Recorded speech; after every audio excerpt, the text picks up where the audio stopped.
Good evening, everyone. It is 10:35. Just doing a second update tonight. Kristen is back from her procedure. It went very well.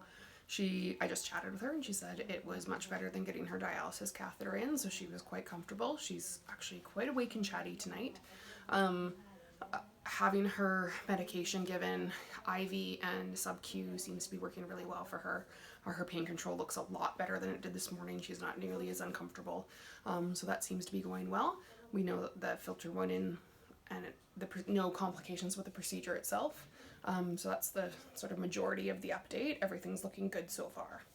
There were some questions that Nori had texted to him, so I will do a Q&A right now. Yeah, so the main question that I keep getting is why?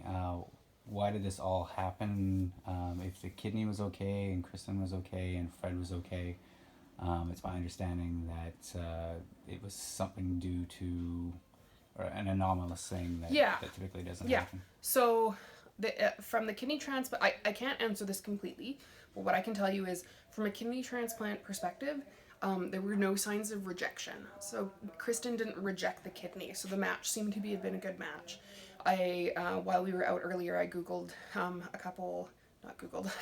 I looked up on some of the research about, what's the likelihood of a kidney clotting, and it looks like it's about 2 in 100 kidneys will get a clot in either the arterial blood supply or the venous blood supply, which is what happens with Kristen. She got it in the arterial blood supply. So, rare, but not uncommon, about 2 in 100. And that's what happened to her. So a very unfortunate sort of numbers game that happened with her. So the kidney itself didn't reject. She just got a clot in it. And then when the clot restricted the blood supply to the kidney, not completely, she was able to still get some perfusion. She was still putting out lots of urine. But when that happened, the kidney itself kind of will get enlarged. It'll get a bit inflamed because of the lack of blood supply. So you think about what happens when you have a hair tie on your wrist that's a little too tight and you get your hand gets a bit tingly and weird. If you think about that, that's sort of what happened in her kidney, where she had a bit of restricted blood supply. So they didn't really feel comfortable when they went and looked putting the kidney back in, because they took the kidney off and really examined it, found the clot, but the kidney itself wasn't well enough after those 2 weeks to be put back in. Now, the DVT in her leg is actually a separate issue.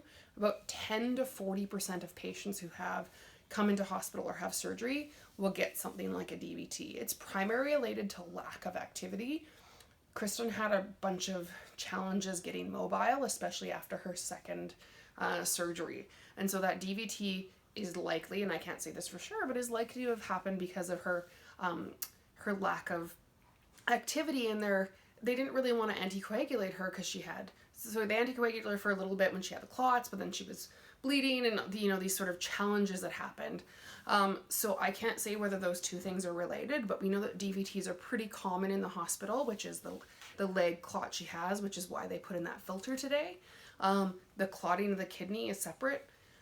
The question about whether she has an underlying what's called a coagulopathy, so some type of clotting disorder, the hematologist doesn't seem to think so.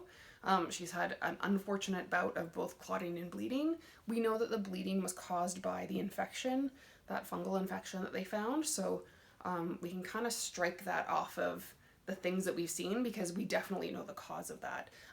The infection ate away at the patch they put in, which caused the bleed. So we don't really have the answer to that. The hematologist doesn't seem to think she has a coagulopathy or a bleeding clotting disorder, but we'll have to wait and see. Other questions, Nori?